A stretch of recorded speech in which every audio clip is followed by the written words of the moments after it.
तो शिव को मेरा प्रणाम है। इस कालखंड के प्रथम शिव के शिष्य और हम सबों के परम आदरणीय वरेण्य गुरु भ्राता साहब श्री हरिंद्रानंद जी के चरणों में मेरा प्रणाम है। शक्ति स्वरूपा माँ नीलमानंद जी के चरणों में मेरा प्रणाम है। और रायपुर के इस हॉल में छत्तीसगढ़ के विभिन्न जिलों से आए हुए आप सभी गुरु भाई गुरु बहन के चरणों में मेरा प्रणाम है।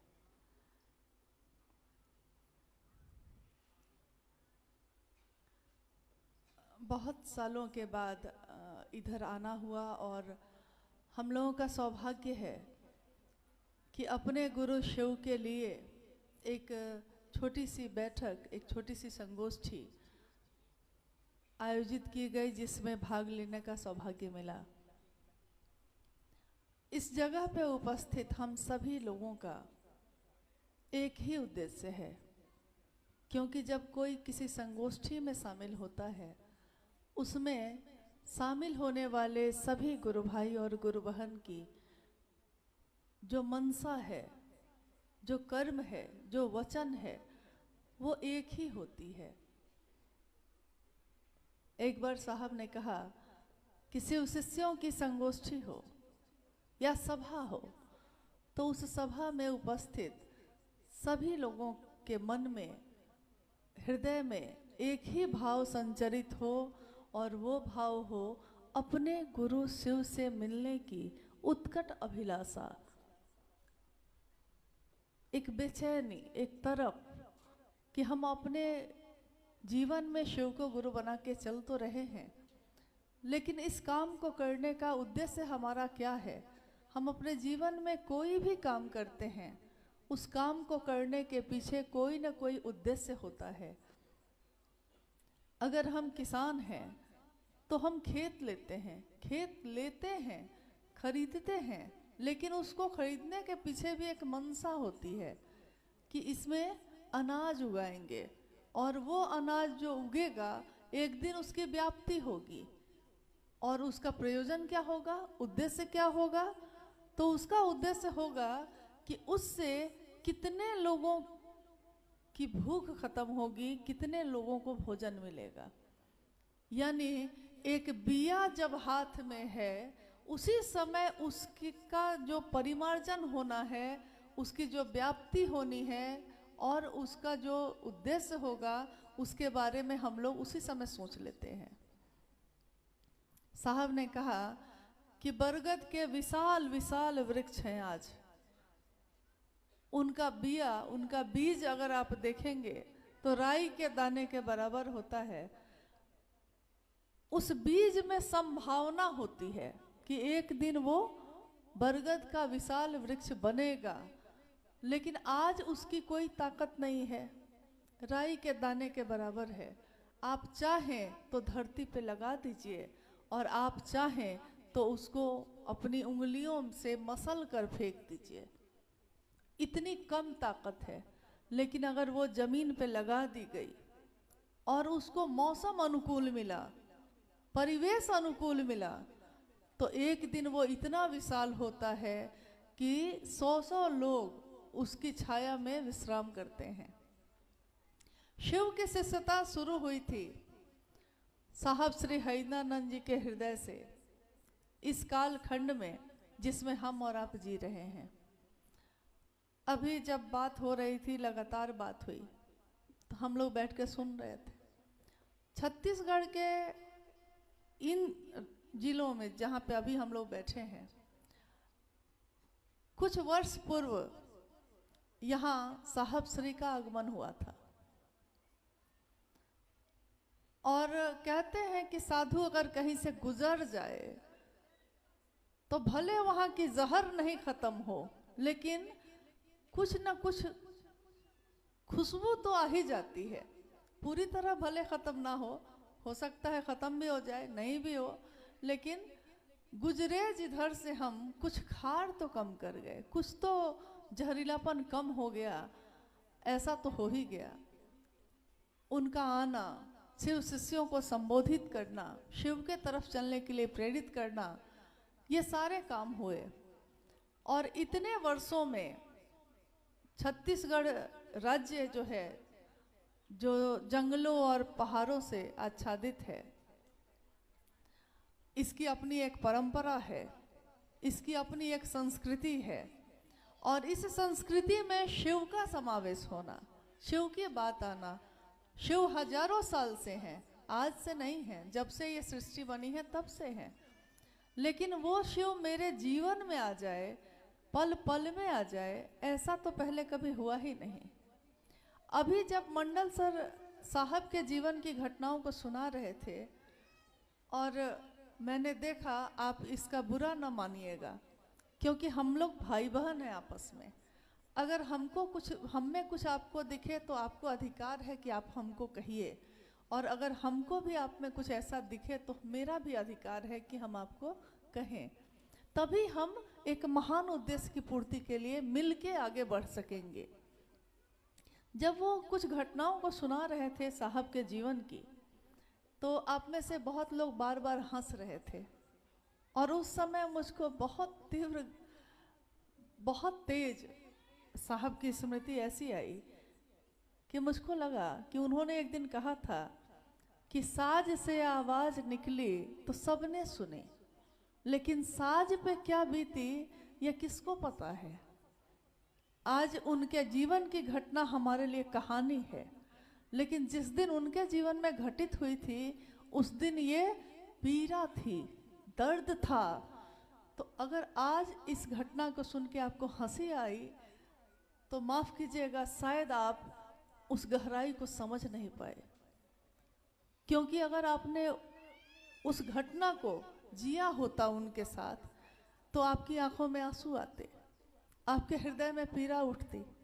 उन साहब के लिए, उन दीदी के लिए जिन्होंने हमारे आपके जीवन को सुंदर बनाने के लिए अपने जीवन की आहुति दी।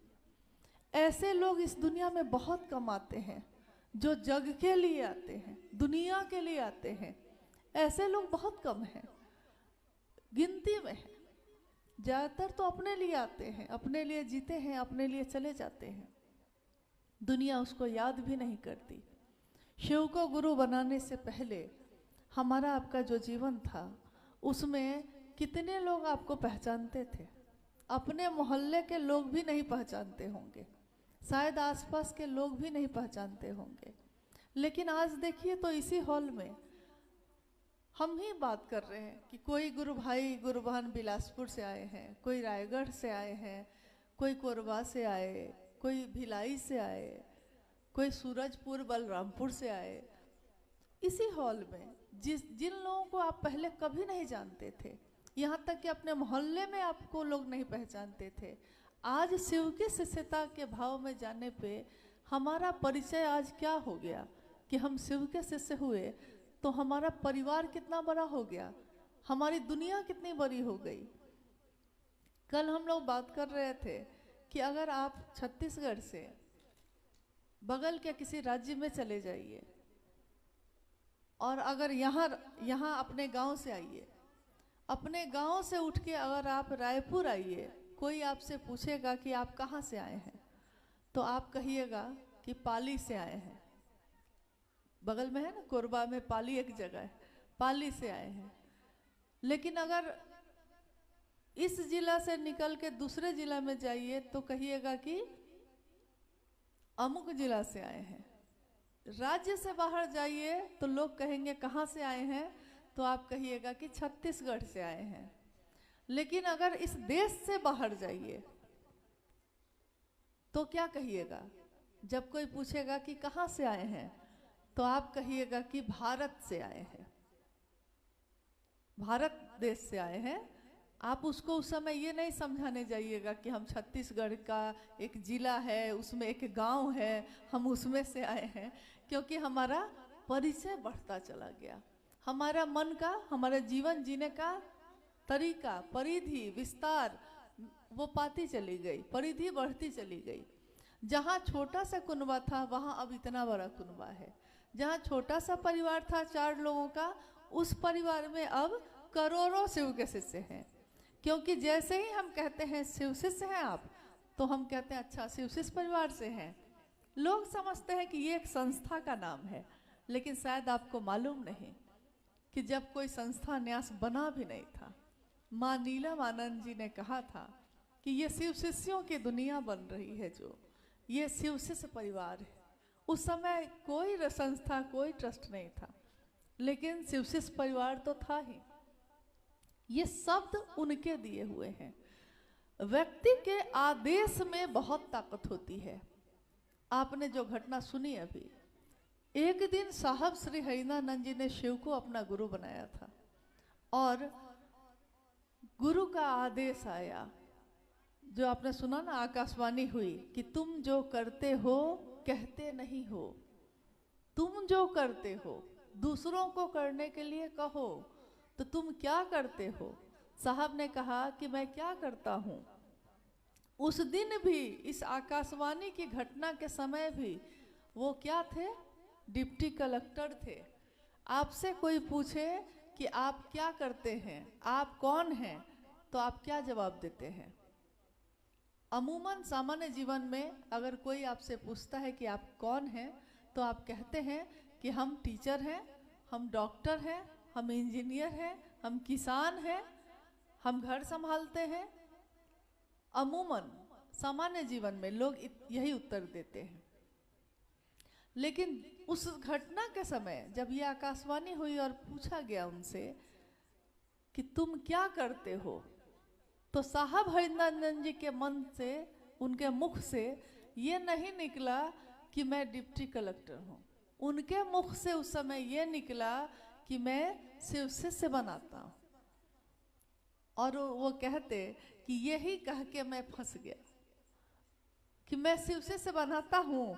तत्काल आदेश आ गया कि ठीक है, तो तुम जो करते हो वो दूसरों को करने के लिए कहो।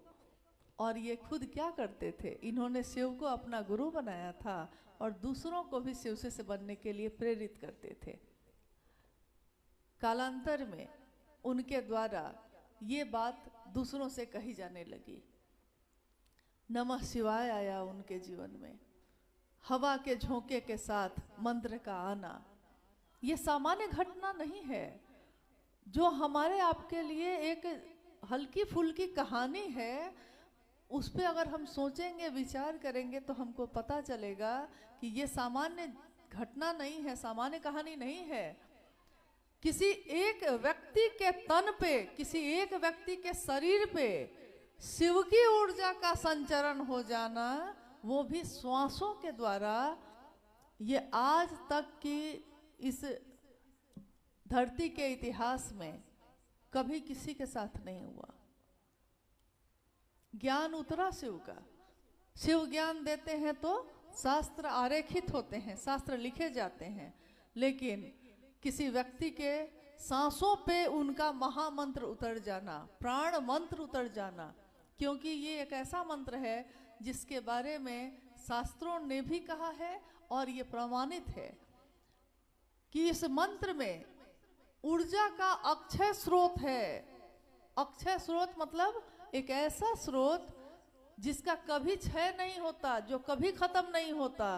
अक्षय सतत प्रवाहित है, सतत लगातार चलता ही रहता है।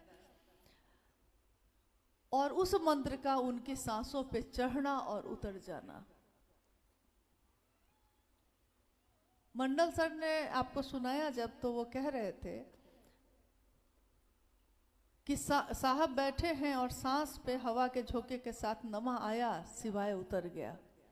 उनकी माँ सामने आंगन में कुछ काम कर रही थी। तो जब आपके साथ कुछ ऐसी अलौकिक घटना हो जाए जो आपका मन समझ ही नहीं पाए कि ये कैसे हो गया, ये क्या हो गया, तो आप अकबका जाइएगा, खड़े हो जाइएगा, घबरा जाइएगा, हड़बड़ाहट में खड़े हो जाइएगा। वही स्थिति उनके साथ हुई। उन्होंने सोचा भी नहीं था कि हवा के साथ ऐसा हो सकता है। उन्होंने कहा कि लोग कहते हैं कि कान से सुनते हैं हम, लेकिन साहब ने कहा कि मेरे कान ने नहीं सुना, मेरे मन ने सुना कि नमः आया है और शिवाय उतर गया। ये कौन देख रहा है? ये मन देख रहा है उनका। पूरा नमः जाता हुआ और शिवाय निकलता हुआ उनको दिख रहा है। तो उन्होंने कहा कि मेरे मन ने देखा ये, और नमः शिवाय का उस तरह से आना, वो हड़बड़ा कर खड़े हो गए, एकदम ही हड़बड़ा गए। हाथ में उनके कमरे की चाबी थी। कमरे की चाबी मतलब आप साहब दीदी के बारे में क्या जानते हैं ये तो मुझको नहीं पता, क्योंकि आपके बीच बहुत पुराने गुरु भाई गुरु बहन भी हैं, शायद वो आपको बताते होंगे या शायद नहीं भी बताते होंगे। क्योंकि जब हम चाहेंगे कि आप हमसे जुड़िए तो हम उससे नहीं जोड़ेंगे आपको जिससे जोड़ने से आप शिव की तरफ चल सकिएगा, और इसके लिए हम आपके बारे में नहीं बताएंगे।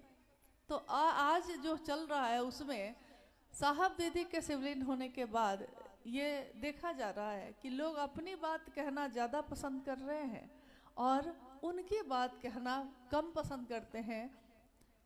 इसका कारण ये भी हो सकता है कि जब तक सूरज नहीं निकलता है तो सारे आकाश के तारों को लगता है कि मेरी रोशनी है, चांद भी चमकता है तो उसको लगता है कि मेरी रोशनी है। लेकिन जैसे ही सूर्योदय होता है, यानी ज्ञान का उदय होना, मन में ज्ञान का प्रकाश फैल जाना, चित्त में ज्ञान का प्रकाश फैल जाना, तो जैसे ही ज्ञान का उदय होता है यानी सूर्योदय होना, सूर्य का उगना, ज्ञान का उगना, तो वैसे ही सूरज के उगते ही सारे तारे, सारे जो चांद है सब छिप जाते हैं, सबकी रोशनी खत्म हो जाती है, क्योंकि उस सूरज की रोशनी से ही वो सब जगमगा रहे हैं। आज जो भी हम लोग शिव से है ना, जितने लोग भी हैं, हम लोग उसी सूरज की रोशनी से जगमगा रहे हैं। तो जैसे ही साहब और दीदी की बात कोई सुनता है, उस बात में और उनके शिव में इतना आकर्षण है कि उसके बाद व्यक्ति का मन तीव्र गति से, बहुत तेजी से उस आकर्षण में जो एक चुंबक की तरह उसको खींचता है, उनके तरफ चला जाता है। और उनके तरफ जो जाता है ना, तो हम लोग को शायद घबराहट होती है, हम लोग को लगता है कि लोग हमको छोड़ देंगे। कहीं ऐसा तो नहीं कि साहब दीदी का आकर्षण में पड़ जाएगा तो हमको नहीं पूछेगा। लेकिन साहब ने कहा कि अरे जो शिव की बात करता है, लोग तो उसको प्यार करते ही हैं, लोग तो उसके साथ चलते ही हैं, अलग से ये प्रयास आप क्यों कर रहे हैं? आपको सम्मान चाहिए, आपको ये चाहिए कि लोग आपको जाने, या आपने इतने बड़े क्षेत्र में काम किया है आप ये चाहते हैं?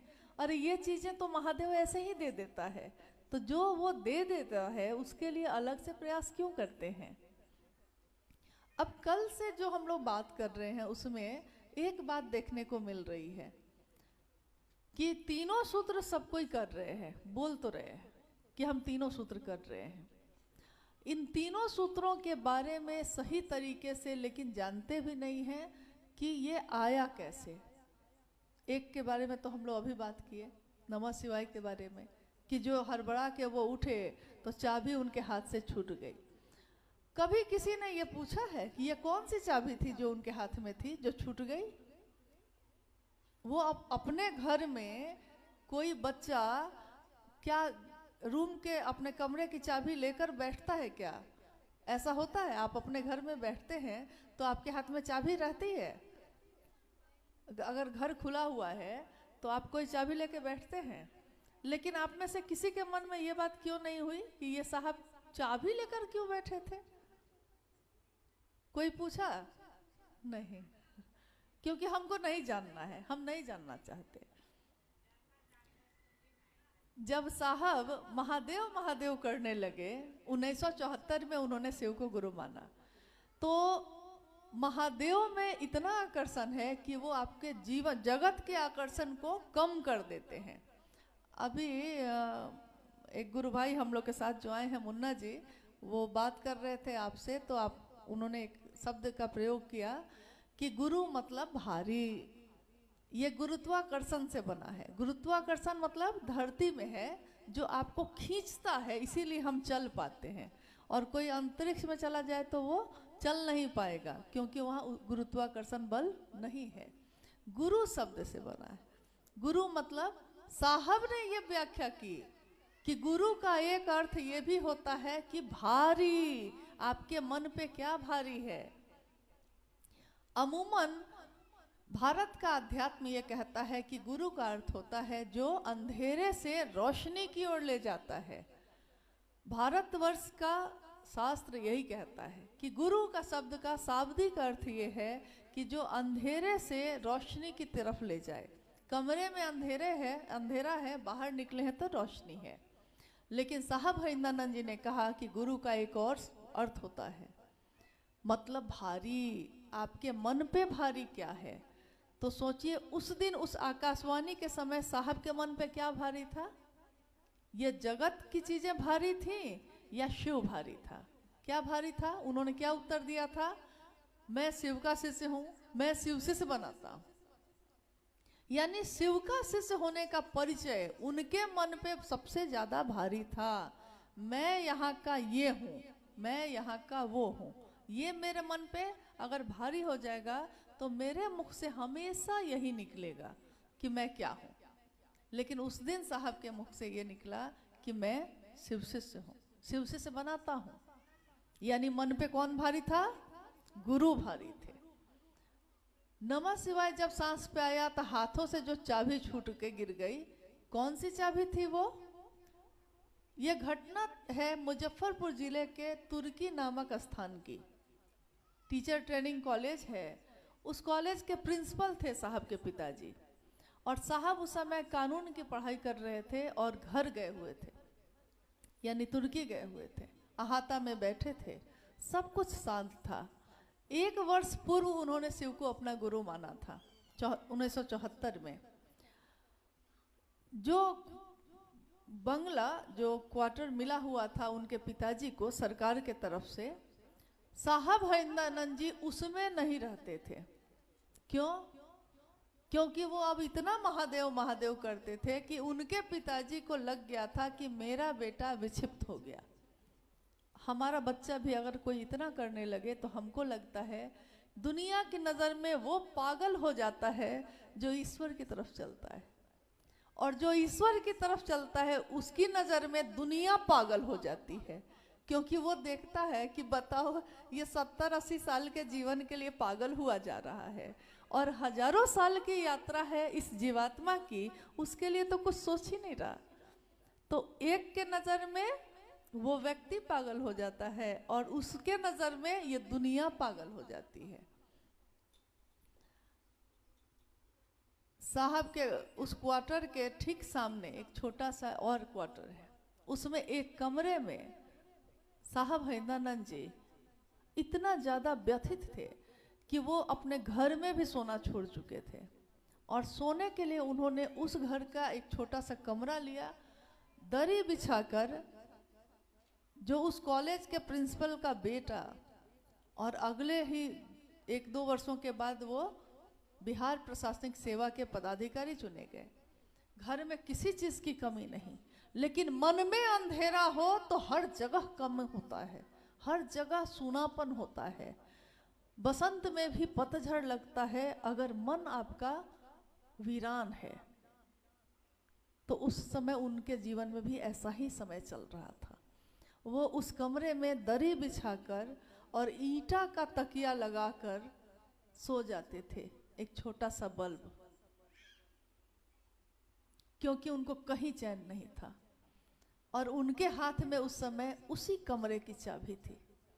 जब चाबी गिर गई, उनकी माँ ने अंदर से पूछा कि बउआ क्या भुलायल था, का भुलायल रहे? तो साहब ने कहा, कुछ नहीं माँ, कुंजी भुलाई थी, चाबी भुलायल रहे, मिल गई।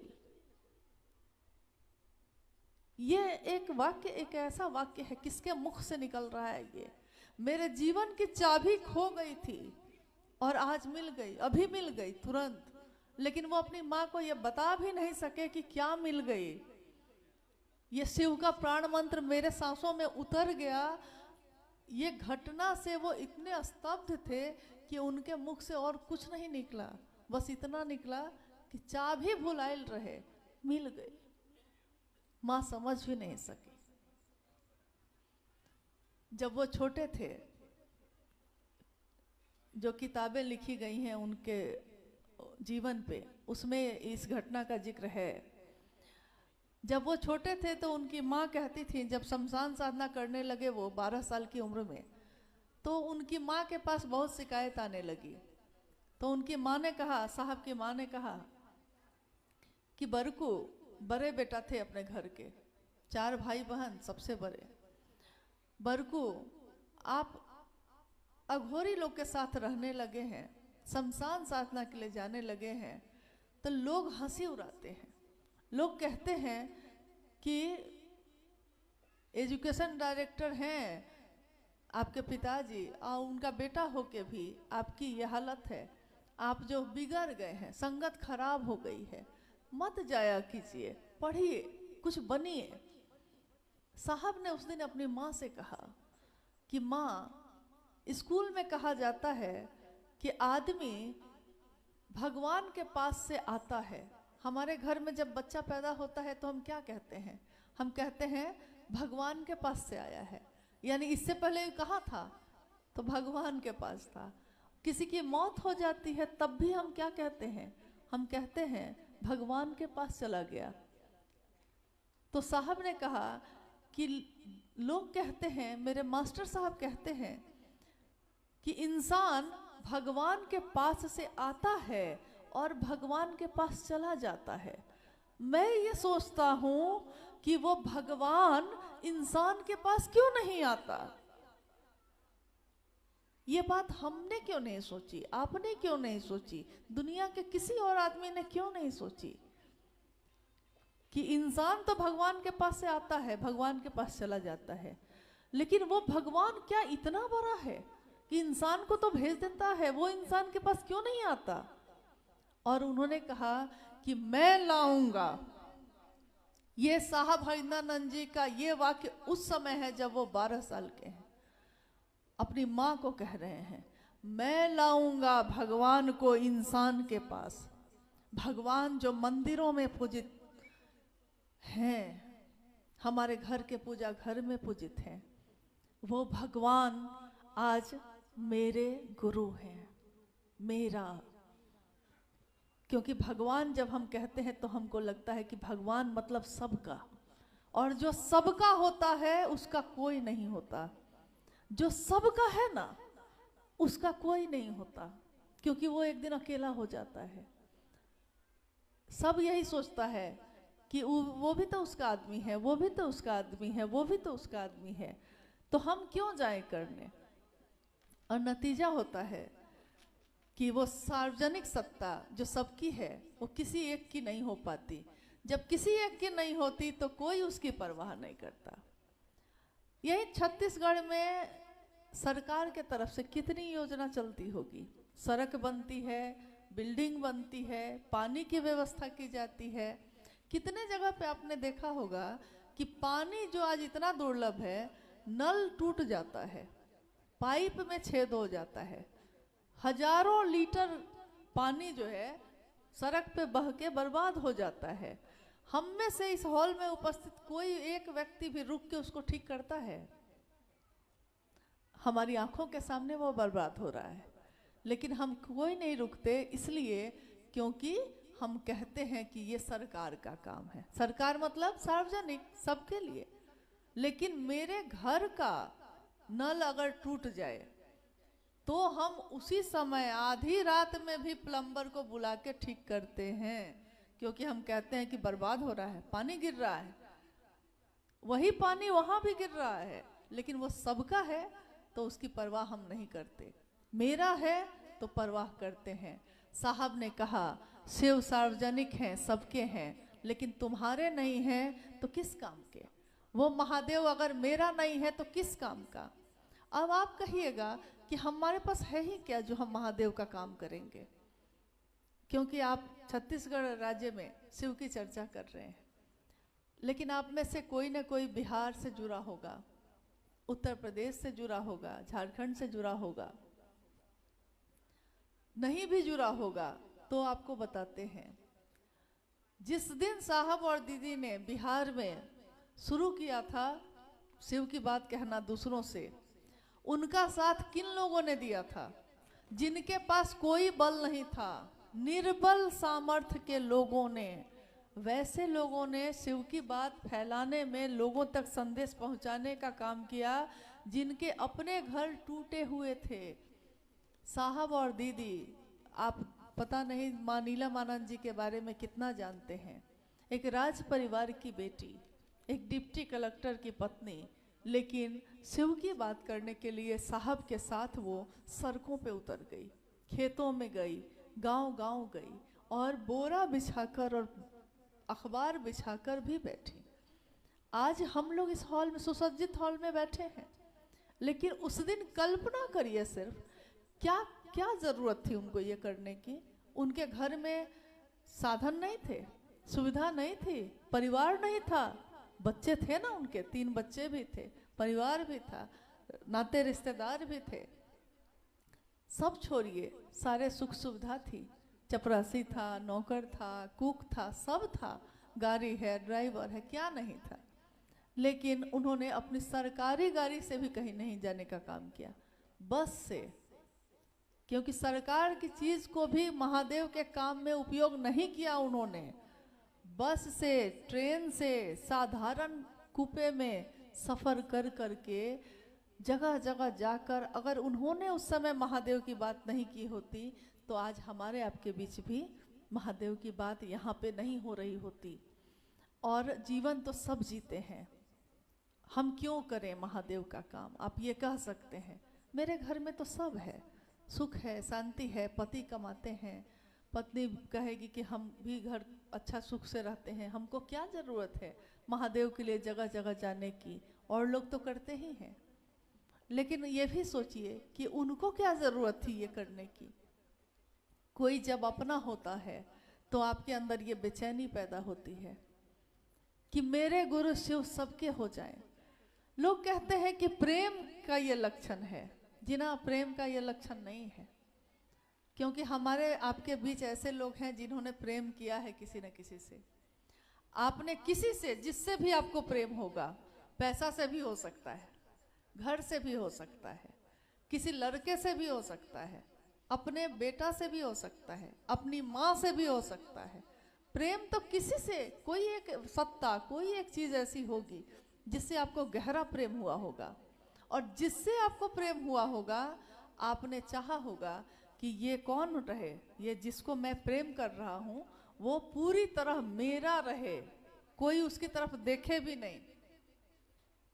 एक बार साहब ने कहा कि आप कहते हैं कि विश्वास है हमको, शादी को 20 साल हो गए, बच्चों की माँ बन गई आपकी पत्नी, और 20 साल बाद भी किसी अनजान व्यक्ति से अगर बात करते हुए आप देख लेते हैं तो घर आते उसका क्लास लेना शुरू कर देते हैं। कौन था वो, कौन था, नहीं तुम बहुत हंस हंस के बात कर रही थी, कौन था वो, जरूर कोई रिश्ता है। यानी आपको तो 20 साल से जिसके साथ रहते हैं दिन रात, उस पर भी भरोसा नहीं, तो भगवान पे भरोसा क्या होगा।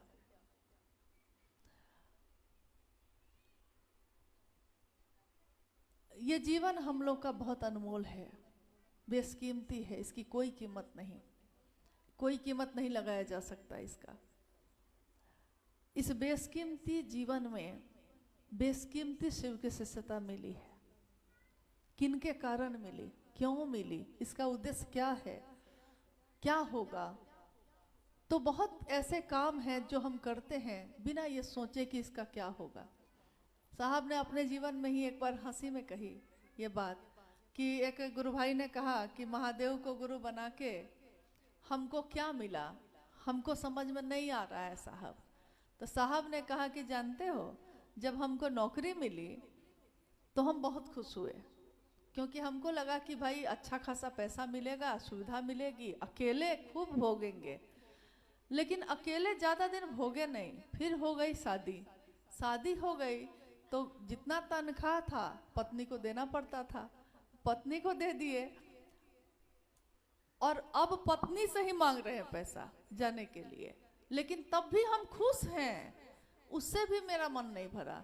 हमको लगा कि बच्चा भी होना चाहिए, परिवार मेरा बड़ा होना चाहिए, तो बच्चे भी हुए, पैसा और बट गया, मेरा चैन, मेरा पैसा सब बटा, लेकिन हम खुश हैं। एक बार भी नहीं सोचे कि ब्याह करेंगे तो पैसा बंट जाएगा या बाल बच्चा होगा तो चैन नहीं होगा मेरे जीवन में। छोड़ो ये सब बात, बनाते चले गए परिवार, जबकि जानते हैं कि हमको जाना है इस धरती से। उसके बाद भी केवल महादेव से ही रिश्ता बनाते समय ऐसा क्यों सोचते हैं कि महादेव से रिश्ता क्यों बनाएं, महादेव को अपना क्यों बनाएं, महादेव की बात क्यों करें। तो आज इस संगोष्ठी में भी हम लोग जैसे कुछ मुख्य बिंदुओं पे बात कर लेते हैं। क्या बिंदु है ये? जब हमने सोच लिया है, जब हमने अपने जीवन में शिव को अपना बना लिया है, तो अब वो शिव मेरे हैं। अब मेरा गुरु शिव जो है वो सबका कैसे हो, हमको ये करना है। अब इसके लिए हम लोगों ने 3 सूत्रों का सहारा लिया है। 3 सूत्र हम करते हैं मन ही मन। ये तीनों सूत्रों में एक बहुत महत्वपूर्ण चीज है जो शायद आपने ध्यान दिया है कि नहीं, क्योंकि आपने तो इस पे भी ध्यान नहीं दिया कि चाबी किस चीज की थी। तो आपने 3 सूत्र में सबसे महत्वपूर्ण क्या है ये कभी ध्यान दिया कि नहीं पता नहीं। 3 सूत्र क्या है? क्या वो सिर्फ इतना है कि हम मंच पे आके 3 बात करना है, ये बोल दें और चले जाएं तो हो जाएगा? पहला सूत्र मन ही मन अपने गुरु शिव से ये कहना, हे शिव आप मेरे गुरु हैं, मैं आपका शिष्य हूँ, मुझे शिष्य पर दया कर दीजिए। ये किससे कहने के लिए कहा जा रहा है? मन से। यहाँ किस चीज पे करना है ये जो बोल रहे हैं हम मन ही मन, मन ही मन, मन पे बोलना है। आपने कभी वो मशीन देखी है जिससे पुआल और ये घास जो काटा जाता है? खेत में हम लोग काम करते हैं तो पुआल नहीं, तो उसको जो काटते हैं उस मशीन का स्वभाव है काटना। अब आप उसमें जो डालिएगा वो काटेगा, पुआल डालिएगा पुआल काटेगा, घास डालिएगा घास काटेगा, और हाथ डालिएगा तो हाथ भी काटेगा, क्योंकि वो निसंगी होके काट रहा है बस। मन भी एक ऐसी मशीन है जो लगातार विचारों को पैदा कर रही है, वो किए जा रही है। उस मन पे जो चढ़ाइएगा वो उसी की आवृत्ति लेने लगता है, उसी को दोहराने लगता है। अगर किसी बच्चे के मन पे ये चढ़ा दीजिए कि हमको डॉक्टर बनना है, तो अब दिन रात उसके मन में डॉक्टर बनना है यही चलता रहेगा। वो चाहे जहाँ रहे, पार्टी में रहेगा तब, घर में रहेगा तब, दिन रात डॉक्टर बनना है। कैसे बनना है अब इसी को सोचता रहेगा। बेटी का शादी करना है, अब मन पे आपके ये चढ़ गया, अब आपको कहीं चैन नहीं है, आप कहीं गए हैं लेकिन आपके मन में यही घूमता रहेगा। कोई अच्छा लड़का देखिएगा और मन में क्या आएगा? एक बार एक फिल्म आई थी कि उसमें बेटी का जो बाप था पगड़ी लेके ही घूम रहा था कि मेरी बेटी के लिए हमको दामाद चाहिए। यानी कि दिन रात उसके मन में यह घूम रहा है कि हमको कौन चाहिए? तो दामाद चाहिए। बेटी, हर लड़के में उसको दामाद की संभावना लग रही है, यानी दिन रात यही चल रहा है। मन का ये स्वभाव है, जो चढ़ाइएगा वो उसी को घुमाने लगता है, उसी की आवृत्ति। और साहब ने कहा पहला सूत्र, मन ही मन उस शिव से दया मांगिए। मन पे ये चढ़ाना, यानी अब मन सीधे दया के भाव में जा रहा है। दूसरा सूत्र भी शिव की चर्चा करना, जो अभी भी हम लोग कर रहे हैं, और आप लोग भी साप्ताहिक चर्चा करते हैं, प्रतिदिन करते हैं, एक दिवसीय भी कार्यक्रम करते हैं। शिव की चर्चा करना मतलब, अगर मेरा मन शिव के घेरे में नहीं रहेगा, महादेव के घेरा में नहीं रहेगा, तो हम बोल पाएंगे? आपका मन अगर कहीं दूसरे जगह, ध्यान कहीं और चला जाए, तो आप बोल पाइएगा? नहीं बोल पाइएगा। मतलब मन को महादेव के घेरा में रखना होगा, सुनने वाले को भी, क्योंकि सुनने वाले का मन अगर कहीं और चला गया है, वो यहीं बैठा हुआ, लेकिन उसको अगर ध्यान में आ गया कि मीटिंग है मेरी 4 बजे से, हम तो यहीं बैठे हैं अभी तक, तो अब पूरा ध्यान उसका उस मीटिंग पे चला गया, बैठा हुआ तो यही है। तो कितनी भी अच्छी बात यहाँ होगी, उसके मन में प्रवेश करेगा? नहीं करेगा। यानी मन की परिधि में कितनी देर हमारा मन रहता है। शिव की चर्चा का विज्ञान है कि जो बोलता है, जो सुनता है, यानी स्वयं और समूह दोनों को शिव भाव से आप्लावित कर दे, भर दे, वही है शिव की चर्चा, वही है शिव की बात। शिव की चर्चा क्या है? शिव की बात है।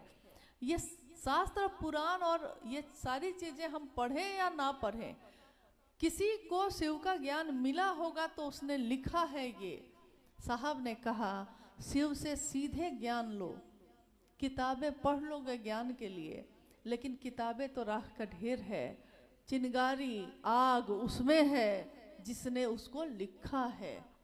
शिष्यानुभूति हम पढ़ते हैं, आओ चले शिव की ओर हम पढ़ते हैं, अनमिल आखर हम पढ़ते हैं, सारी बात पढ़ते हैं, लेकिन बात तो उसमें है जिसकी बात उसमें लिखी गई है। आग तो उसमें है जिसने कहा है कि शिव शिष्यता का दिया मेरे दिल में तो जल ही रहा है, तुम्हारे दिल में भी जलना चाहिए।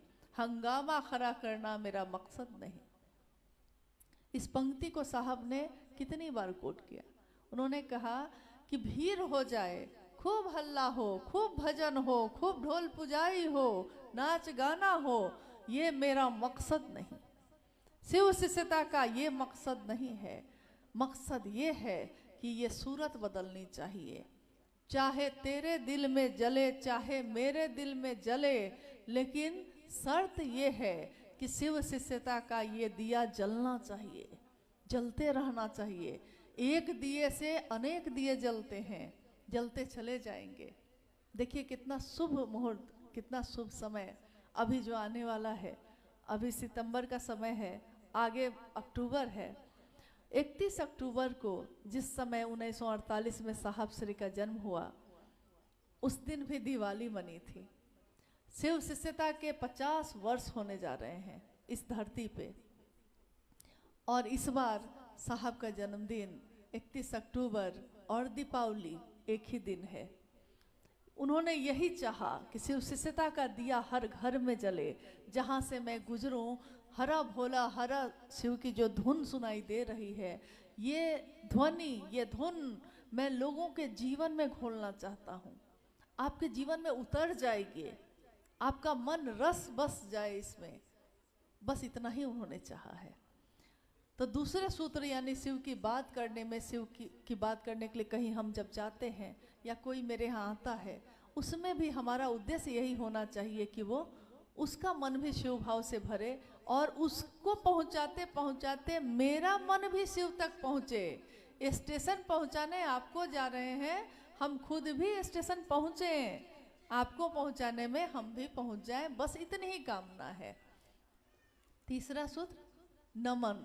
नमन बहुत लोगों को हम लोग प्रणाम करते हैं, पाँव छू के, हाथ जोड़ के, साष्टांग, लेकिन मन नहीं करता, मन नहीं करता प्रणाम हर व्यक्ति को। कितने ऐसे व्यक्ति हैं जिनको सामने पड़ने पे तो एकदम गले से लगा लेते हैं हम लोग, लेकिन उसके जाते ही कहते हैं कितना दुष्ट है, कितना बदमाश है, हमेशा कष्ट देता है, हमेशा झगड़ा करता है, हमेशा साजिश करता है। यानी गले से भी लगाया है, लेकिन हमारी शारीरिक मुद्रा इसका आकलन नहीं कर सकती कि हमने उसको प्रणाम किया है। हमारा मन अगर उसके लिए नहीं झुका तो क्या फायदा होगा। एक बार साहब ने ही एक घटना बताई, नमन पे ही बताई थी। हाँ, ये इस पे हम लोग भी हंसे थे बहुत। उन्होंने कहा कि एक गांव में एक व्यक्ति एक घर में गया। उस घर में उस समय एक सास थी और एक बहू। सास और बहू का रिश्ता था, 2 महिला थी घर में। सुबह हुई तो आंगन में बैठा था, जो सास थी उस घर की वो भी आके बैठी, जो बहू थी वो भी निकल के बैठी। आई, आते ही उसने सिर पे आंचल लेते हुए वो आई और झुककर अपनी सास को, अपनी सासू माँ को 5 बार पैर को पोंछ कर, आंचल से पोंछ कर प्रणाम किया। तो वो व्यक्ति जो आया हुआ था घर में, उसने कहा कि लगता है, सास तब तक उठ के चली गई किसी काम से। उसने बहू से कहा कि लगता है कि तुम्हारी सास जो है बहुत अच्छी हैं, कितना प्रेम से तुम प्रणाम कर रही थी, अभी पैर को पोंछ के प्रणाम कर रही थी। बड़ा मतलब सौभाग्य से ऐसा रिश्ता मिलता है, ऐसी सास मिलती है। तो उसने कहा, उस बहू ने कहा उस समय, क्या भैया बहुत दुष्ट है, दिन रात परेशान करती है, रोज सोचते हैं कि बुढ़िया कब मरेगी कब मरेगी कब मरेगी, लेकिन मरती भी नहीं है। अब गांव का मामला है, गांव में परंपरा है, सुबह सुबह पाँव छूना है, रात में तेल लगाना है, लेकिन मन मेरा क्या कह रहा है। तो साहब ने कहा कि ये प्रणाम प्रणाम हुआ, ये प्रणाम तो नहीं हुआ, शरीर से तो आप पैर छू के 5-5 बार प्रणाम किए, तो महादेव को कहीं ऐसा प्रणाम मत कर लेना कि महादेव आपको प्रणाम प्रणाम कर रहे हैं, मन उनके लिए नहीं झुक रहा है। महादेव को मन ही प्रणाम करेगा। इन तीनों सूत्रों का सारा निचोड़ मन पे है। यानी मन, बहुत सुंदर एक पंक्ति है कि मन उजियारा जब जब छाए, जग उजियारा होए, देखो इस उजले दर्पण पे, यानी मन जो दर्पण हो गया है, इस उजले दर्पण पे दाग न लगने पाए। ये मन जो शिव के लिए हो गया है, इसको हम अपने काम से, अपने कृत्य से कलंकित न कर दें। कोई शिव चर्चा के बहाने ओझा गुनी का काम करने लगता है, कोई शिव चर्चा के बहाने झाड़ फूक करने लगता है, कोई शिव चर्चा को अपना व्यापार बना लेता है। किसी के लिए शिव की बात जीवन है और किसी के लिए व्यापार है, दोनों में बहुत अंतर है। तो जैसा होगा वही न मिलेगा। अभी आप लोग सबको ही, मंडल सर जब बोल रहे थे कि कर भला, तो आप सब बोल रहे थे हो भला। सही बात है, कर भला तो हो भला। तो जब वो लौट के यहाँ से गए, वहाँ बैठे, तो मैंने धीरे से उनको कहा कि सर आपकी बात सुनते हुए अभी मेरे मन में एक बात आई। उन्होंने कहा क्या? मैंने कहा कि कर भला तो हो भला, लेकिन अगर कर भाला, किसी को भाला घोपिएगा तो मिलेगा भी भाला। कर भाला तो मिले भाला, होगा भाला। मतलब ऐसा मत करिए। अगर आपको ये काम करना ही है, डांस करना है, ढोल पुजाई करना है, और पता नहीं क्या क्या करना है, आप कुछ भी कर सकते हैं, कोई दिक्कत नहीं है। शर्त एक ही है, इस घर को छोड़कर, महादेव के घर को छोड़कर। उन्होंने कहा कि डायन भी एक घर छोड़ देती है। आप तो नहीं ना है वो, आप तो इंसान हैं, शिव के शिष्य हैं। शिव का दरबार छोड़ दीजिए, उसको वैसे ही रहने दीजिए जैसा साहब और दीदी ने बनाया है, हमको आपको दिया है। शिव की महिमा का गान करिए, अपने गुरु की बात करिए। शिव की चर्चा, शिव की पूजा का हाईटेक विधि है, यानी वही पूजा है जो हम घर में करते थे, जल चढ़ा के, फूल फल चढ़ा के। ये शिव की चर्चा करना, शिव की बात करना भी शिव की पूजा है और कुछ भी नहीं। और अपने पूजा घर में आप कचरा नहीं रखते। कभी किसी के घर में देखा है पूजा घर में गंदा? कोई अपने घर के पूजा घर को गंदा रखता है? नहीं। सबसे सुंदर, सबसे साफ, सबसे सुंदर कपड़ा चढ़ाता है वहाँ, थोड़ा सा ही सही। यहाँ की गांव में हम लोग गए, कुल देवता जिस घर में रहते हैं उसको भी गोबर से, मिट्टी से नीप नीप के सुंदर साफ करके रखता है आदमी। क्योंकि ये क्या है, घर के और जगह पे गंदगी है लेकिन पूजा घर में नहीं। क्यों? क्योंकि महादेव का वास है वहाँ, भगवान है जो आपके हैं। और ये तीनों सूत्र हम मन में कर रहे हैं। तो इस मन में अब क्या है? इस मन में हमारे दिन रात क्या चलता है, किसको पुकारते हैं, किससे दया मांगते हैं, किसकी चर्चा करते हैं, किसको प्रणाम करते हैं? महादेव को। तो दिन रात महादेव है मन में। अब इस मन में महादेव को रखिएगा तो उसके बाद उसमें कचरा आने दीजिएगा। लोग तो बहुत कुछ कहते हैं, लोग तो किसी को अच्छा नहीं बोले।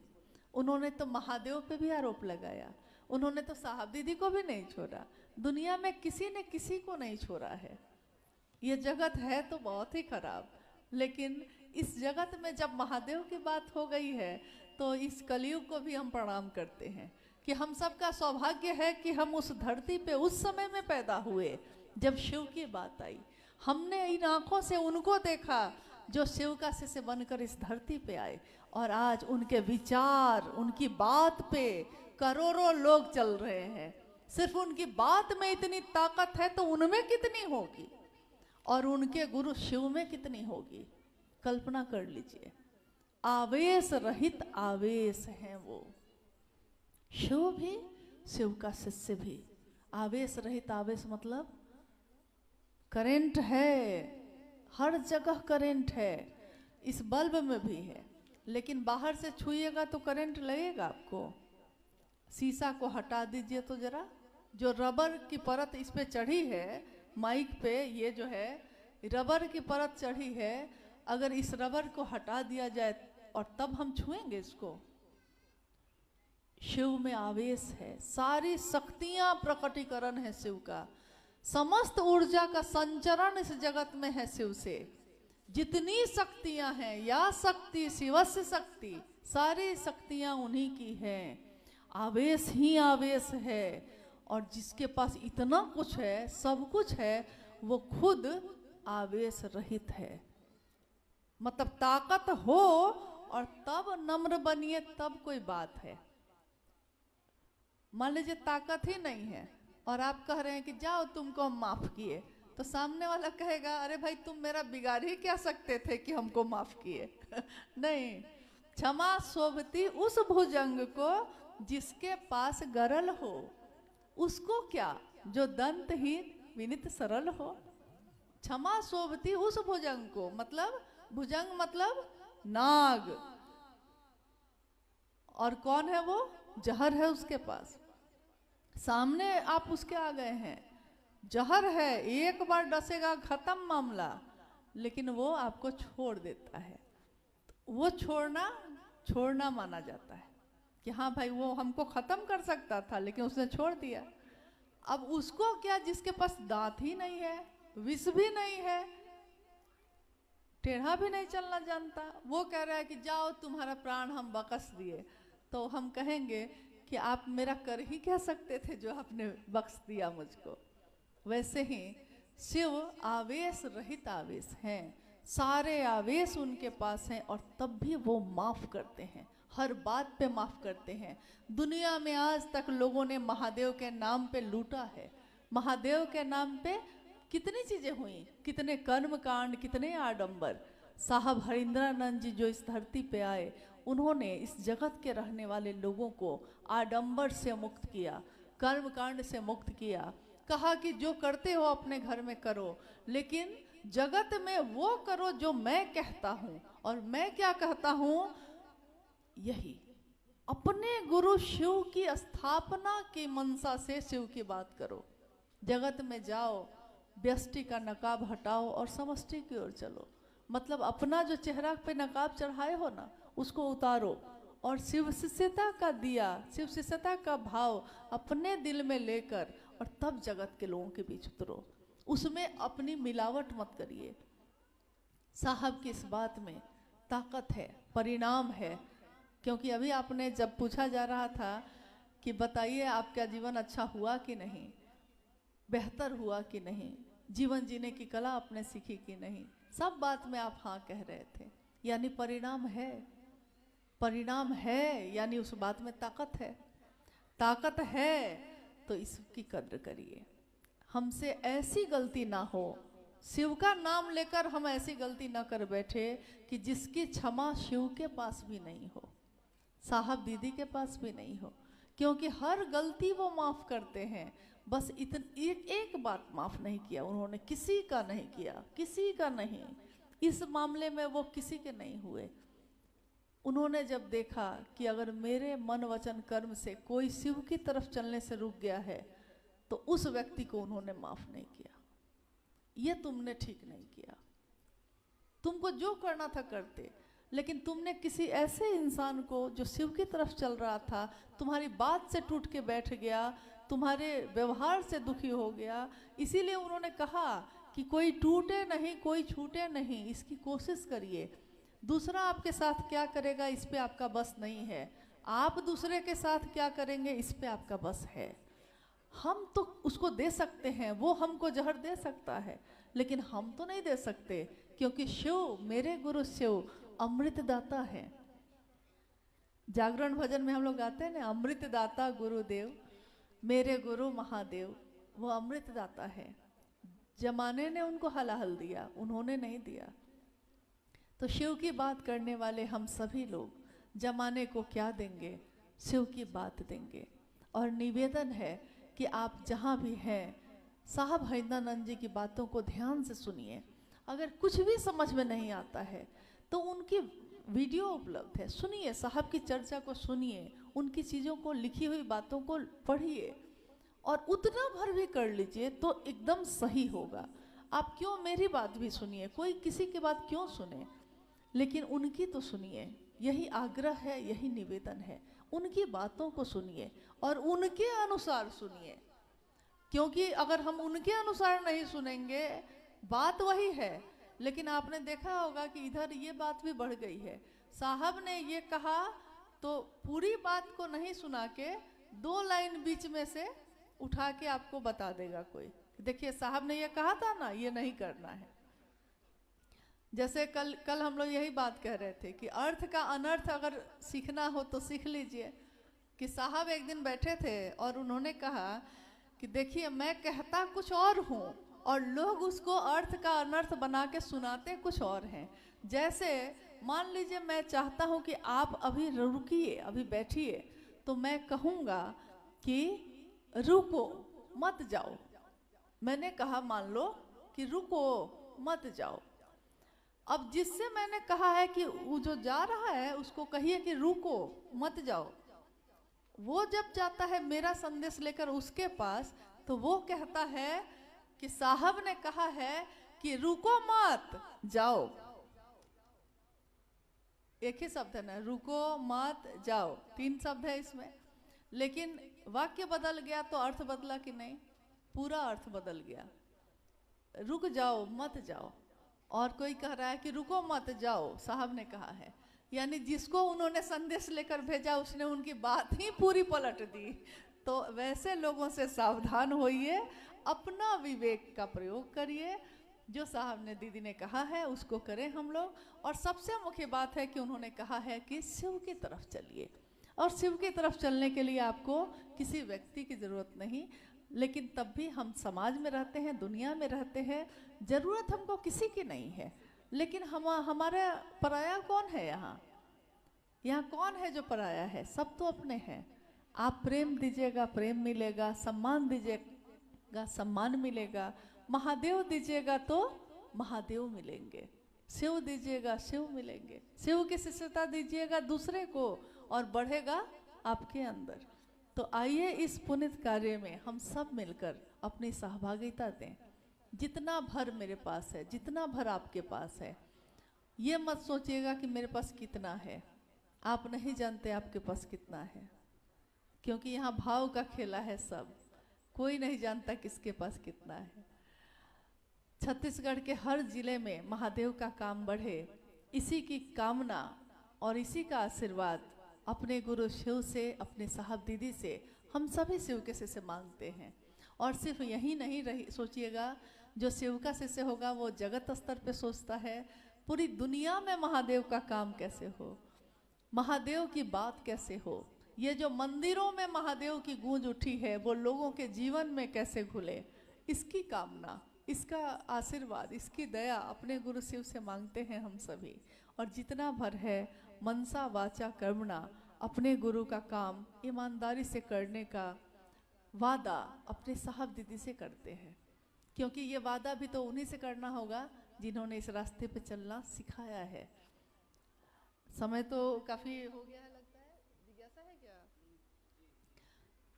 1-2 जिज्ञासा ऐसी है जिसमें हम लोग बात कर लेते हैं, क्योंकि समय भी हो रहा है, आप लोग भी सुबह से बैठे हैं।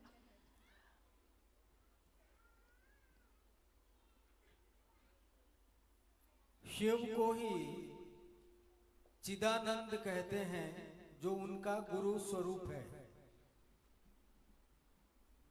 गुरु के रूप में 5 शक्तियों के धारक होते हैं शिव। कृपया 5 शक्तियां क्या है संक्षेप में बताएं। किनकी जिज्ञासा है? ये जिज्ञासा है नरेश गुरु भाई हैं रायगढ़ से।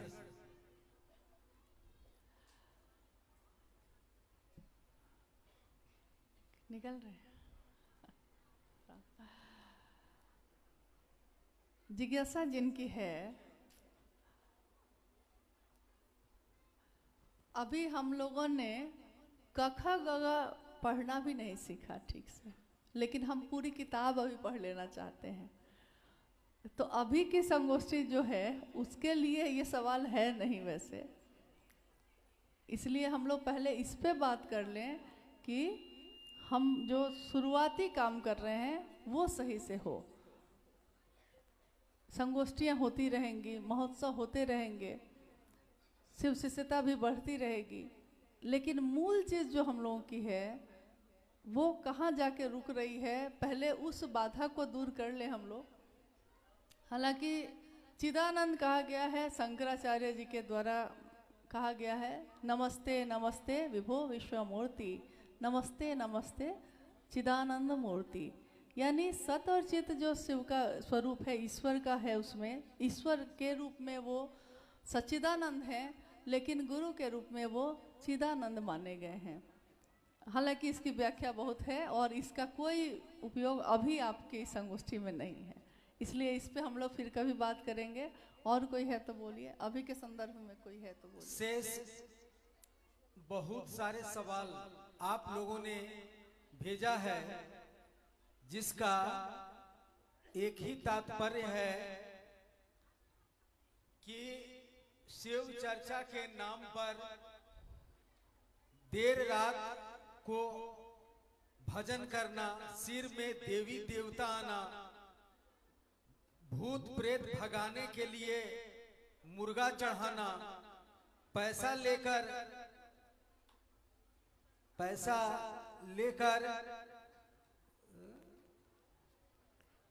शिव चर्चा कराना, ऐसा गुरु भाई बहन कर रहे हैं। ढोल पुजाई, नाच गाना, ये सब चीज क्या हो रहा है दीदी, हम लोगों को विस्तार से समझाइए। संगोष्ठी अपने समापन की तरफ ही है, इसलिए 10 मिनट में यह ख़त्म हो जाएगा। हम लोग भी चले जाएंगे, आप भी चले जाएंगे। तो मैंने इनको कहा, संचालक महोदय से, सुमिंदर जी से, कि हम लोग आज की संगोष्ठी जो है शुरुआती जो हम लोग का है उस पे है, तो दूसरी जिज्ञासा तो पूरा धमाका ही है, आपने सुन ही लिया है। मतलब इसके बारे में तो हम लोगों ने नहीं सोचा था कि इतनी चीज़ें हैं कि इसमें कुछ भी छूटा हुआ नहीं है, सब कुछ मिला लिया है। शिव की शिष्यता दूसरी चीज़ों में चली जाए वो ठीक है, लेकिन दूसरी चीज़ें शिव की शिष्यता में नहीं आनी चाहिए। नाच गाना खराब नहीं है, नृत्य करना तो स्वभाव है सबका। नटराज तो गुरु शिव स्वयं है, उनका एक स्वरूप है नटराज का। लेकिन नटराज कब करते हैं, नट वाला नृत्य कब करते हैं? तांडव नृत्य को कहा जाता है। जब मतलब पूरी दुनिया का लय होना है, सृष्टि और सृजन जब चलने लगता है, तब उनका यह नृत्य होता है। खैर, हमारे घरों में, परिवार में कोई पार्टी है, जन्मदिन है, शादी ब्याह है, कुछ है, तो हम अपने घर में नृत्य करते हैं, डांस करते हैं, सारे लोग करते हैं। इसमें कुछ भी गलत नहीं है, क्योंकि हम गाना भी गाते हैं, हम नृत्य भी करते हैं, हम खाना भी खाते हैं, कुछ भी गलत नहीं है।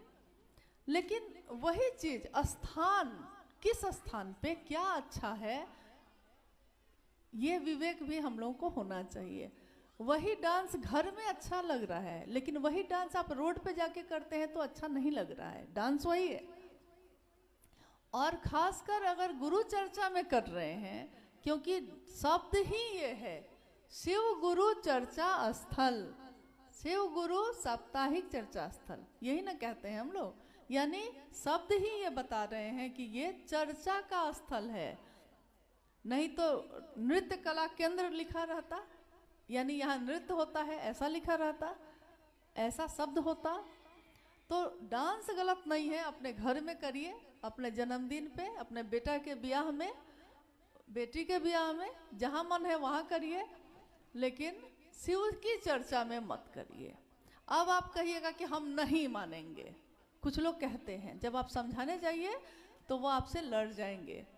ऐसा वैसा नहीं लड़ते हैं, बढ़िया बढ़िया लड़ते हैं। तो हाँ, उनका बस चले तो पता नहीं आपके साथ क्या करें। तो वैसे लोगों को प्रणाम कर लीजिए और गुरु की दया पे छोड़ दीजिए। अभी एक जगह पे लगातार, बिहार में एक जगह है जहाँ से लगातार ये बात आई कि वहाँ शिव चर्चा में बार बार समझाने के बावजूद लोग डांस कर रहे हैं। छज्जा बना हुआ था, घर का छज्जा, और चर्चा की कुछ गुरु बहनें थीं जो चर्चा की, जो नहीं मानी की और डांस करने लगी। बस उन छज्जा के साथ साथ वो लोग भी सीधे नीचे, छज्जा भी टूटा और वो लोग भी नीचे गिर के बुरी तरह घायल हो गई। मौत किसी की नहीं हुई लेकिन घायल हो गई। तो घायल होने के बाद सबसे पहला जो शब्द लोगों के पहुंचने पे उन लोगों ने कहा, यही कहा, अब से शिव चर्चा में नाच नहीं करेंगे। मतलब कि जब समझे भी आप कब, जब अपना नुकसान कर लिए तब। तो अगर आपने यही सोच लिया है कि आपको यही करना है तो आप क्या कर सकते हैं? आप समझा सकते हैं और शेष गुरु की दया पे छोड़ दीजिए। और समय, गुरु की दया खुद ही बहुत चीज़ों को साबित करती है। अब है मुर्गा चढ़ाना। तो ये तो पहली बार सुन रहे हैं कि शिव चर्चा में मुर्गा। हाँ, यहाँ तक कि भगवती की पूजा अभी होगी तो कभी ऐसा था कि सुनते हैं कि प्राचीन समय में नर बलि दी जाती थी, मतलब इंसान की बलि दी जाती थी, लेकिन भैंसा की बलि दी जाती थी, इस तरह की बात सुनते हैं। लेकिन अभी तो चीज़ें इतने बदल गई, लोग जागरूक हुए, समझे, तो अब लोग बलि देते हैं। लेकिन एक बार मैंने देखा पंडित जी ने बलि के लिए मंगाया, लेकिन क्या मंगाया? उसका नाम था धतुआ, क्या ऐसा कुछ, कुमरा। हाँ हाँ, वही कुमरा धतुआ जो, और एकदम बड़ा सा चाकू आया और एकदम बलि दे दी गई उसकी। तो सब्जी का बलि दे के काट उठ के खा लीजिए, वो ठीक है, लेकिन बेचारे मुर्गा को छोड़ दीजिए। उसको क्यों ऐसा इसमें घसीट रहे हैं? और क्या बोला आपने? झाड़ फूक, झाड़ फूक। हाँ, देह पर आ जाना। हाँ, अब है कि कोई भला आदमी किसी के देह पे नहीं जाएगा। कोई भली आत्मा कभी किसी के घर में, कोई भला आदमी बिना आपसे पूछे अंदर घुसता है? नहीं घुसता है। अगर कोई सज्जन आदमी है, आपके घर आया है, अनजान है, तो दरवाजा खटखटाएगा, पहले दरवाजा खटखटाएगा और आप कहिएगा कि आइए अंदर बैठिए, तब बैठेगा। लेकिन जो दुष्ट होगा, जो चोर होगा, वो आपसे खटखटाएगा दरवाजा, वो इंतजार करेगा कि आप सोते कब हैं, तब आंगन के तरफ से छलांग लगाएगा और सीधे घर के अंदर। यानी जो दुष्ट आत्मा है उनका ये काम हो सकता है, लेकिन जो भले हैं, सज्जन हैं और स्वयं परमात्मा ही है, पहली बात तो ये है कि वो किसी के शरीर पे आते ही नहीं हैं। आ जाएंगे तो क्या होगा सोचिए। एक हरिंद्रानंद जी के सांस पे सिर्फ नमः शिवाय आया था, शिव का प्राण मंत्र है, वो आया तो करोड़ों लोग दीवाने हो गए। और शिव स्वयं उतर जाए किसी के शरीर पे तो उसका शरीर तो पहले लोड ही नहीं लेगा, क्योंकि एक नमः शिवाय मंत्र के लिए तो महादेव को पात्र खोजना पड़ा। क्यों नहीं आपके सांस पे उतरा? क्यों नहीं मेरे सांस पे उतरा? या आज जो भी कहते हैं कि हम बहुत बड़े बड़े लोग हैं, बड़ी बड़ी चर्चा करते हैं, क्यों नहीं उनके सांस पे उतरा? क्यों वो दुबले पतले से साहब हरिंद्रानंद जी की सांस पे उतरा? क्योंकि शरीर से भी बलशाली नहीं थे वो, लेकिन वो जीवात्मा जो उनके अंदर थी वो शिव से जुड़ी थी और उसमें बहुत ताकत थी। तो उसमें शिव के प्राण मंत्र का संचरण हो सकता था, लेकिन भला आदमी कोई हो वो किसी के शरीर पे नहीं उतरता। ये काम दुष्ट लोग ही करते हैं।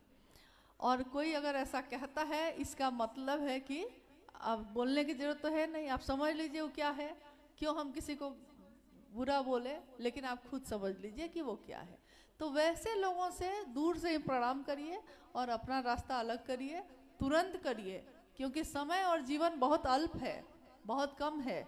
कब क्या हो जाए कोई नहीं जानता, और इस जीवन में हम यही करते रहे। लोगों को समझाइए कि ऐसा ना करें और आगे बढ़िए। जिसने भी ऐसा किया है, शिव के नाम पे किया है, अगर उसको भुगतना ही पड़ा है। ये अलग बात है, महादेव श्राप नहीं देते, महादेव कभी किसी का अहित नहीं करते। लेकिन अगर आप दीवार में मुक्का मारिएगा तो दीवार तो आपको मुक्का नहीं मार रहा है, लेकिन आपके हाथ को चोट लगी कि नहीं लगी? दीवार आपको मुक्का नहीं मार रहा, आप मारे हैं। तो शिव का नाम लेकर करने वाले भी ऐसा ही कर रहे हैं। इन चीजों से हम लोग को ऊपर उठना चाहिए। शिव की चर्चाओं में इन चीजों का प्रवेश बिल्कुल ही निषेध है। शिव के रास्ते पे चलने पे आध्यात्मिक ताकत आती ही आती है, आएगी ही आएगी, क्योंकि शिव से जुड़ा हुआ मन है आपका, आएगा ही आएगा। लेकिन आध्यात्मिक ऊर्जा का प्रयोग जागतिक लालसाओं के लिए करना, आध्यात्मिक ऊर्जा का प्रयोग जागतिक लौकिक कामनाओं की पूर्ति के लिए करना निषेध है। शिष्यानुभूति की ये पंक्ति है, साहब हरिंद्रानंद जी की ये बात है। और याद रखिएगा, हम में ताकत नहीं, आप में नहीं, लेकिन उनमें आवेश रहित आवेश है। वो सारी ताकत उन्हीं की बात पे है जिस पे हम चल रहे हैं, नहीं। इसलिए उनकी बात पे भरोसा करिए, और जो उन्होंने कहा है अक्षरशः बिल्कुल उतना ही भर करिए, न उससे ज्यादा न उससे कम, बस। और आप परिणाम देखिए कि क्या होता है। मेरा इतना ही कहना है, ऐसे व्यक्ति अगर कहीं भी आपको मिलते हैं समझाइए, शेष शिव गुरु हैं उन पे छोड़ दीजिए, लेकिन आप अपना काम मत बंद कीजिए। आप नए लोगों को जोड़िए, उनको सही बात बताइए, तो ये चीज़ें ठीक हो जाएंगी। उनकी संख्या बढ़ जाएगी जो सही लोग हैं, और उनकी संख्या अपने आप कम हो जाएगी जो दुरुपयोग कर रहे हैं। तो उनको विवश होकर इन चीज़ों को बंद करना पड़ेगा, तो ये चीज़ें ठीक हो जाएंगी। हो गया, हो गया।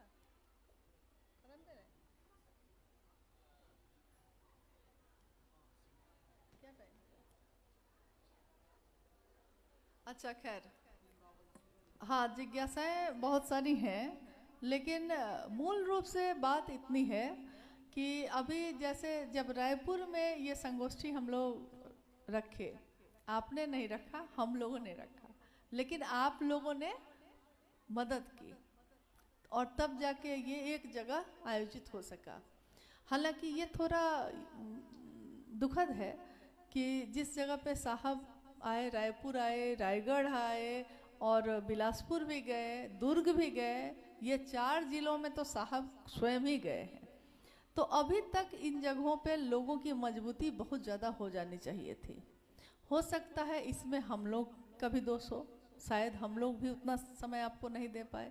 लेकिन अगर आपको कहीं महादेव के काम में मदद की ज़रूरत हो, अपने साहब दीदी को याद करिए, और अपने स्थान के शिव चर्चाओं को, शिव की बात करने वालों को थोड़ा मजबूती लेकर आइए। और इसके लिए आपको थोड़ा उदार चित्त का होना पड़ेगा, मतलब क्षेत्रवाद की भावना से ऊपर उठना पड़ेगा। अगर क्षेत्रवाद पकड़ लेगा मन, तो ये मन की आदत कैसी है आप जानते हैं, कि कभी इससे मुक्त नहीं होने देगा। मेरा क्षेत्र करते करते हम कहीं के नहीं रहेंगे, क्योंकि याद रखिएगा, क्षेत्र न मेरा है, न आपका, न किसी का है। ये अगर है इस धरती पे तो किसका है? इस धरती पे अगर सारे शिव शिष्य हैं आज, तो ये बगीचा के फूल किसके हैं? कौन है इसका मालिक? कौन है जो हम सबों को देखता है? तो बगिया तो साहब की है। हम लोगों को उन्होंने सौभाग्य दिया कि तुम लोग भी आओ, मेरे इस काम में मदद करो। मतलब हम तक को नहीं कर रहे हैं, तुम लोग भी आओ, तुम लोग भी थोड़ा सा मदद करो, नहीं? तो ये हमारा सौभाग्य है। कितने कर्म फल ऐसे होंगे, तब जाके ये मानव तन मिला, और इस तन में शिव गुरु की बात मिली, और उनका सानिध्य मिला, जिनको देखने के लिए अब लाखों समय तक लाखों वर्ष तक लोग तरसेंगे, इन आँखों से शरीर में तो उनको नहीं देख पाएंगे। तो ये हमारे आपके भी कर्मफल होंगे। इसलिए उनकी बातों पे भरोसा करिए और उतार चित्त का बनिए, एक दूसरे की मदद करिए, एक दूसरे का सहयोग करिए। आप उनके यहाँ जाइए, वो आपके यहाँ आए, मदद करिए एक दूसरे की, और मदद से ही आगे बढ़ता है कोई। बिलासपुर में जब शुरू में शिव चर्चा शुरू हुई, जैसे उस समय कौन आया था बताइए यहाँ? उस समय मुजफ्फरपुर के एक गुरु भाई हैं, उनका एक ससुराल है वहाँ पे, वो उस बहाने वहाँ आए, कुछ लोग मिल गए, लोग मिलते चले गए, ठीक है, वो अब हट गए वहाँ से, लेकिन लोग हैं। रायपुर में जब पहली बार शिव चर्चा का आयोजन हुआ था, तो बिहार के एक गुरु भाई हैं हम लोग के, औरंगाबाद के अजय जी, उनसे मतलब हम लोग को पता चला कि हाँ यहाँ शिव चर्चा हो सकती है मैं, तो उस समय उस व्यक्ति ने यहाँ बहुत मेहनत की, और ठीक है आज वो व्यक्ति यहाँ नहीं है, लेकिन और लोग तो खड़े हो गए। तो एक बिया सैकड़ों बियों को पैदा करता है, भले वो वहाँ से हट जाए, फिर आप हैं, आप अब अनेक लोगों को पैदा करिए। ऐसा हर जगह हुआ। रायगढ़ में भी बिहार के वीरेंद्र जी बैठे हैं, बिहार से गुरु भाइयों ने आके वहाँ मदद की है उनकी, तो लोग बढ़ गए। अब लोगों ने छोड़ दिया, अब आप हैं, आप बढ़ाइए। तो ठीक वैसे ही जिस तरह आपके पास आकर किसी ने मदद की है, वैसे ही अब आप एक दूसरे की मदद करिए। रायगढ़, रायपुर, भिलाई और बिलासपुर, ये चारों जिला तो कम से कम एकदम नज़दीक है। तो यहाँ के जिले के लोग तो एक दूसरे के यहाँ आराम से जा सकते हैं, मदद कर सकते हैं, महादेव का काम बढ़ा सकते हैं। लोग कहते हैं कि बाहर से किसी को बुलाना चाहिए, तो इसके लिए क्या है कि अब जैसे हाँ ये हंस रहे हैं, गुरु भाई लोग हैं सूरजपुर के, हंस रहे हैं। मान लीजिए लोग कहते हैं कि बाहर से कोई गुरु भाई आएगा या गुरु बहन आएंगी तब न हुआ शिव चर्चा, तो इसका भी तरीका आपके पास है। रायपुर के लोग रायगढ़ को बुला ले, रायगढ़ के लोग रायपुर को बुला ले, बिलासपुर भिलाई को बुला ले, भिलाई बिलासपुर को बुला ले, मतलब हो गया ना, बाहर से आ गए ना। दूसरे जगह से कृपया मत बुलाइए, क्योंकि आप लोग बहुत मेहनत से इस बगिया को लगाए हैं और इसके माली साहब दीदी स्वयं हैं। आपको ज़रूरत ही नहीं है, आपको मदद की ज़रूरत है, साहब दीदी आपकी मदद करेंगे, हर जगह करेंगे, और वो कर रहे हैं बहुत तेज गति से, इतना तेज चल रहे हैं कि आप हाँफने लग रहे हैं। पहले जिसको बोलने पे नहीं सुनता था, अब आप जिसको बोलते हैं वो सुनता है। ये तो दया हरिंदर की, इसमें हमारा आपका कोई कसूर नहीं है, हमारा आपका कोई योगदान नहीं है, ये तो उनकी दया है, उनका आशीर्वाद है। तो चलिए आज की इस संगोष्ठी में हम लोग एक दूसरे से मिल पाए और मेहनत लगी। कहते हैं कि जिस काम को करने में बहुत मेहनत लगे उसका परिणाम बहुत सुंदर होता है। क्या अरुण जी, परिणाम बहुत सुंदर होगा। और हम लोग उम्मीद करते हैं कि आप सभी गुरु भाई गुरु बहन साहब की दुनिया में खिले हुए वैसे फूल हैं जिसके कारण ये बगिया सुगंधित है। इसकी सुगंध और बढ़े और बढ़ती जाए, इसकी कामना हम सभी करते हैं अपने गुरु शिव से, अपने साहब दीदी से। और आज फिर हम लोग अब विदा ले रहे हैं। जीवन रहा, फिर मिलना हुआ तो आना जाना लगा रहेगा, बात होती रहेगी। किसी तरह की मदद की ज़रूरत पड़े, अगर आपको लगे कि हाँ कुछ हमको समझना है साहब की बातों को, क्योंकि उन्होंने जो लिखी है बातें उसको समझने के लिए भी उनके नज़रिया से समझना होगा, उनके भाव से समझना होगा, तो हम लोग इसमें आपकी मदद कर सकते हैं। हालांकि बहुत ज़्यादा हम लोग नहीं जानते, लेकिन जितना भर जाना है उतना तो कहें, जितना भर साहब से हम लोगों ने पाया है उतना तो लोगों को दें। तो बस उतना करते रहिए और बाद बाकी हम सभी का जीवन शिवमय हो, सुखमय हो, इसी की कामना के साथ आप सभी के चरणों में प्रणाम।